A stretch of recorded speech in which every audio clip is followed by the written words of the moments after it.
Nós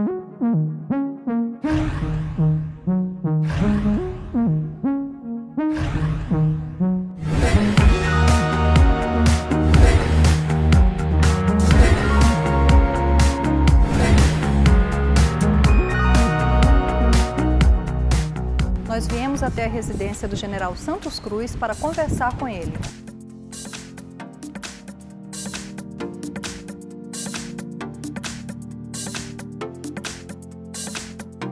O ex-ministro da Secretaria de Governo da Presidência da República, general Carlos Alberto Santos Cruz, nasceu em Rio Grande, no Rio Grande do Sul. General Santos Cruz é engenheiro civil, formado pela PUC de Campinas. É graduado na Academia Militar das Agulhas Negras e na Escola de Comando e Estado-Maior do Exército. Entre as missões internacionais que conduziu, o general comandou uma missão internacional histórica.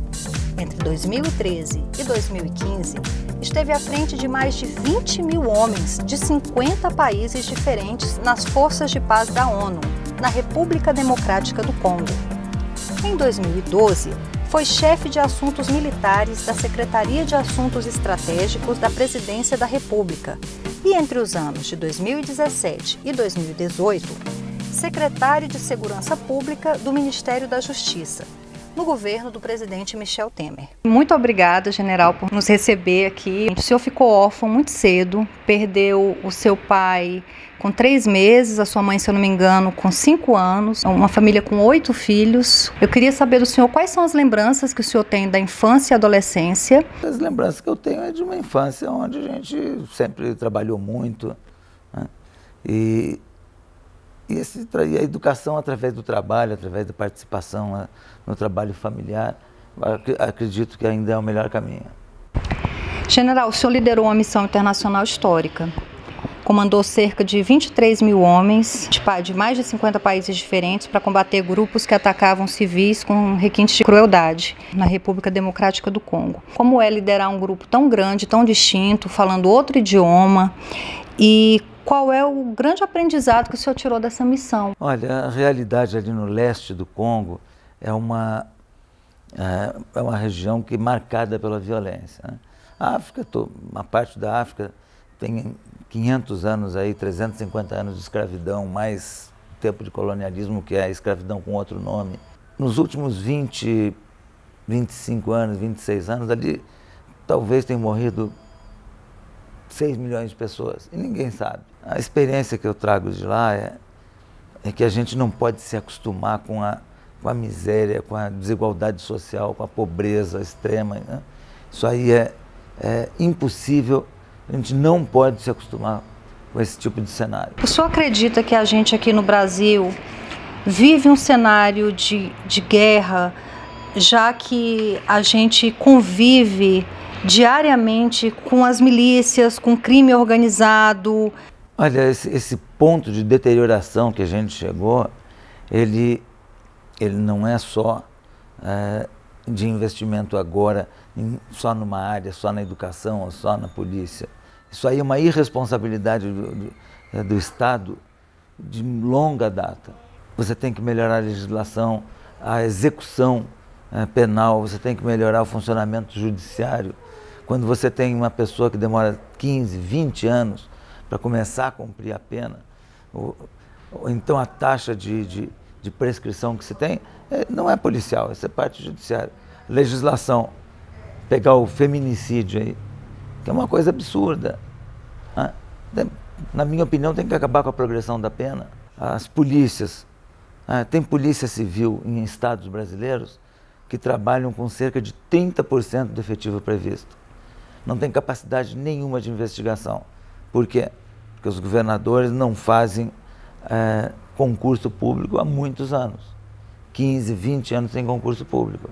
Não pode fazer concurso porque por causa da lei de responsabilidade fiscal. Mas então onde é que está a despesa de pessoal?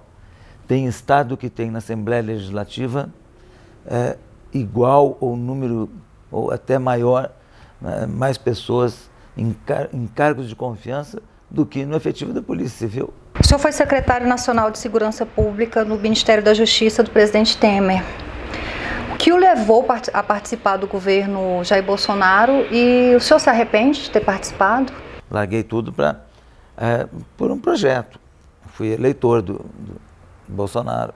Acho que naquele momento ele era a melhor opção. Você ali num segundo turno é um outro. O outro lado vinha desgastado por uma história de corrupção, de desmando, uma coisa incrível, de irresponsabilidade, né? E não me arrependo, não. Não saí descrente da política. A política que está num desgaste muito grande, né? Praticamente quase criminalizando a atividade, né? E que dá para fazer política séria, dá para fazer, mas nós temos que chegar lá. Do início do governo para cá, a gente tem observado um afastamento gradual dos quadros de origem militar que foram trazidos pelo presidente. Em um ano, 6 generais foram demitidos. E eu lhe pergunto, falta valor moral quanto ao cumprimento dos planos traçados no período de transição, ou o presidente vem sendo mal aconselhado? Eu acho que a política ela pode ser muito mais transparente, muito mais limpa, né? Você vê que muitas promessas elas foram feitas e aí você se afasta, às vezes, não só porque intencionalmente, mas às vezes porque é obrigado. Mas tudo isso traz um pouco de desencanto para a população. O senhor acha que o presidente vem sendo aconselhado por extremistas? Por esse grupo ideológico? Eu acho que ele sofre muita influência desse pequeno grupo. Se você for fazer uma lista, se você estudar aí as redes sociais, você vai ver que você tem uma lista de muito poucas pessoas, 20, 30 pessoas que fazem essa influência toda de mídia, né? E utilizam isso aí de uma maneira intensa e eu acho que atrapalham o governo. General, o senhor deixou o governo no dia 13 de junho de 2019. Na época, foram muitos ataques à sua pessoa, liderados por Olavo de Carvalho também. Por que da fúria da chamada milícia digital contra os militares e contra o senhor? E por que o senhor acha que os militares incomodam tanto esse grupo? O grupo ideológico é muito pequeno, mas tem uma influência muito grande sobre o presidente, que está atrapalhando o governo. Governar não é só tomar as medidas políticas e técnicas que são necessárias, né? Mas também transmitir tranquilidade, transmitir equilíbrio, e isso aí não está acontecendo. Esse equilíbrio não está acontecendo. Você ganha uma eleição para ser presidente de todo mundo. Tem grupo extremista de esquerda, grupo extremista de direita, esses grupos têm um comportamento muito semelhante um ao outro. A massa ela não quer participar dessa briga. Eu acho que a população brasileira está ficando cansada dessa briga. Como se você tivesse eleição na semana que vem, o tempo todo, em estado pré-eleitoral. Mas não é só esse extremo, o outro extremo também é de baixo nível. E não interessa se é de direita, se é de esquerda. Nós não podemos usar a rede social para canalice.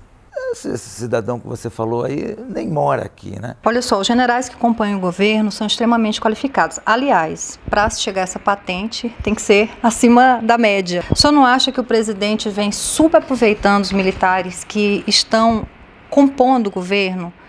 E ainda, qual é a sua avaliação da política externa brasileira? Se o senhor acredita que esse alinhamento do Brasil com os Estados Unidos beneficia o Brasil? O governo, ele tem que saber o que ele quer, tem que traçar o perfil daquelas pessoas que ele julga que podem auxiliar. Não interessa se é militar ou se é civil. Acho até que estão usando demais a palavra militar como palavra mágica para resolver tudo, né? Você tem uma situação qualquer complicada, não, então vamos pegar os militares. Os militares ajudam muito em emergência, né? Porque tem capacidade de planejamento, tem recurso, tem hierarquia para se organizar, então pode atender todas as situações de catástrofe. Mas na vida administrativa, eu não vejo esse recurso aí como tão importante. Você tem que melhorar as instituições.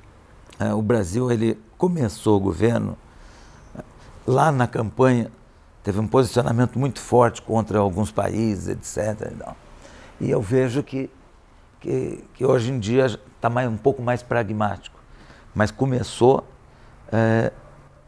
numa aproximação muito até infantil, né? Um super alinhamento, por exemplo, com os Estados Unidos. O alinhamento não pode ser automático. alinhamento automático não ajuda. Até porque a política dos Estados Unidos sempre foi em benefício deles. Mas isso aí é doutrinário nos Estados Unidos, isso é escrito nos documentos, né? Não tem hipocrisia nenhuma. A política dos Estados Unidos ela é baseada nos interesses norte-americanos. Agora, não é só isso aí que existe no mundo, né? O mundo é bem maior. E parece que devagarzinho o governo começou a descobrir que o mundo é maior. Gente, você que é novo no canal, assista, curta, compartilhe, se inscreva. E ative o sininho no canto direito da tela para receber as notificações. Toda semana tem vídeo novo. Agora sim, continua vendo a entrevista. Falando em ideologia, o senhor acha que a atual política administrativa de destinar mais recursos para os veículos alinhados ao governo e diminuir os repasses àqueles veículos cuja linha editorial não converge com o governo, mas que muitas vezes tem um alcance maior. Como é que o senhor avalia essa postura, essa política do governo? A imprensa tem os seus problemas também, né? Sem dúvida nenhuma. Muitas vezes ela tem um posicionamento mais sistemático, mais ideologizado, né? Mas a imprensa, no conjunto, ela é uma das instituições fundamentais. A liberdade de imprensa é fundamental. E quando você faz comunicação de governo é diferente de comunicação mercadológica, por exemplo. A comunicação de governo, na minha visão, ela tem que ser informativa. Ela não é mercadológica. Ela não deve ser ideológica. Não é para expansão de ideologia. Não é para projeto de poder. A comunicação governamental ela tem que ser informativa e tem que ter os critérios muito bem definidos. Quando você faz uma divisão de recursos, mídia digital, televisão, rádio, mídia externa, etc., quando você faz isso, você tem que ter uma discussão muito ampla. Os parâmetros, às vezes, não são muito bem definidos. Os preços são muito variáveis. Você tem rede que cobra 1.300.000, um minuto no horário nobre, e o outro cobra 28 mil. Sim. Então, essa é uma discrepância muito grande. Aonde que está a economia, a boa aplicação do recurso, tudo isso? É uma coisa que tem que ser absolutamente transparente, tem que ser muito discutida. O chefe tem que ser exaustivo na discussão para se chegar a bom termo. Então é um assunto bastante difícil. Eu tive a oportunidade de trabalhar com isso, porque a SECOM era subordinada a mim. E o trabalho é exaustivo. Para fazer um trabalho razoável, você tem que ser muito exaustivo e tem que ser muito transparente. O presidente Bolsonaro foi eleito como representante dessa nova política. Ele atraiu muitos eleitores que pertenciam ao movimento anti-PT. Há um ano à frente de mandato, nós temos o Weingarten sendo investigado pela PF, o ministro do Turismo denunciado criminalmente, o ministro Paulo Guedes investigado na Operação Greenfield, o ministro do Meio Ambiente também condenado pela Justiça e o ministro da Saúde também denunciado. Diante disso que eu falei, essa é a nova política? Qual é a nova política? Esses slogans, né, eles emocionam o público, os eleitores. Bom, vamos fazer uma nova política, sim, mas nunca foi definido, muito bem definido, o que era esse novo. Foi o caso da caixa preta. Existe uma caixa preta, todo mundo fica prestando atenção quando você abre. Não tinha aquilo que você esperava dentro da caixa, né? Eu espero que a gente chegue no ponto de fazer uma campanha onde você diga exatamente aquilo que você vai fazer, né? Por exemplo, eu não vejo crime nenhum em você ter ideia de se reeleger. Mas você não precisa dizer lá que você vai acabar com a reeleição para entusiasmar o público. Não, você diz, olha, se eu tiver bons resultados, eu vou tentar me reeleger.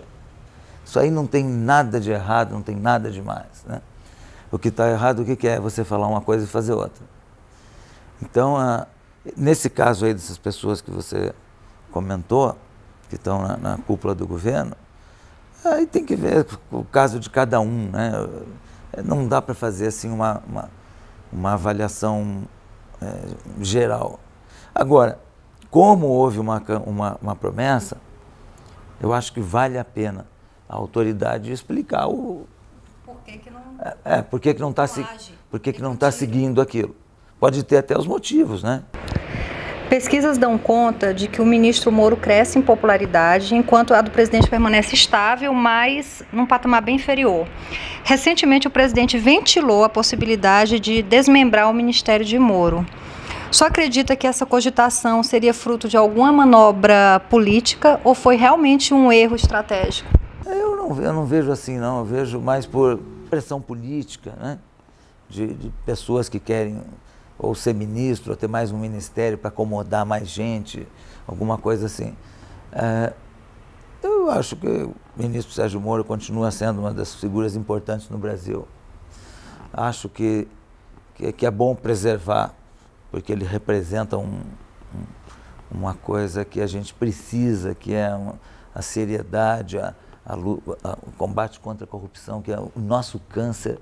O senhor acha que o presidente Bolsonaro ele fomenta um ambiente tumultuado, propício às fake news, principalmente com essas declarações quase que diárias que ele dá na porta do Palácio da Alvorada, ou mesmo via Twitter? Isso também nítida subutilização da experiência do general Rego Barros, que é o porta-voz. O senhor acha que essas declarações polêmicas dele são propositais? Ele tem o intuito de confundir? É tanta coisa que é impossível de planejar. Você não planeja. Quase todo dia tem alguma coisa polêmica, etc. Não, isso aí é consequência da personalidade, né? Agora, para onde vai levar? Isso aí se beneficia de um lado, se desgasta de outro, e a pessoa mesmo tem que fazer essa avaliação. Qual é a sua opinião sobre as políticas ambiental e indigenista? E eu queria que o senhor falasse um pouco sobre a criação de cooperativa. Como isso funcionaria na prática? Você não pode só ficar falando mal, seja da FUNAI, seja do INPE, seja do INCRA, seja... Não. O que tem que estar errado? Bom, então agora é a sua responsabilidade melhorar aquele serviço público. Então, no caso do INPE, é a mesma coisa. Não adianta você sair jogando pedra, não. Quando aconteceu a divulgação dos dados, né? Para mim isso é falta de responsabilidade. As comunidades indígenas, elas sofrem muito. Né? Os recursos não são poucos recursos que são gastos. Você pega na área da saúde, por exemplo, na área da educação, tem bastante recurso destinado. Acho que dá para melhorar a qualidade da aplicação dos recursos. Eu tive a oportunidade de fazer reunião com comunidades indígenas em Altamira, em São Gabriel da Cachoeira. As comunidades indígenas são altamente conscientes do que eles querem. Eles sabem se expressar, sabem o que querem. Você tem uma massa de índios, né? Que tem cultura, que conhece o contexto. As reuniões altamente objetivas, as reuniões foram ótimas, muito objetivas, e o governo, para mim, precisa transformar as comunidades indígenas em cooperativas produtivas, para que eles não fiquem mendigando o tempo todo coisas de governo, coisas de organização não governamental, etc. Então, fazer essas comunidades indígenas, ela ser produtiva naquilo que ela, na vocação dela. Já existem comunidades indígenas produtivas na área da agricultura, por exemplo. Mas isso aí pode ser na pesca, pode ser no manejo florestal, pode ser na parte de artesanato, no turismo. Mas o governo precisa ter um projeto para isso. O senhor tem pretensões de ingressar na política novamente? Quais são seus planos para o futuro? Olha, eu tenho aí 4, 5, vamos dizer, convites, né? O que é normal, os partidos políticos eles sempre procuram atrair novos quadros, novas pessoas, né? Mas eu ainda não me defini por isso, não.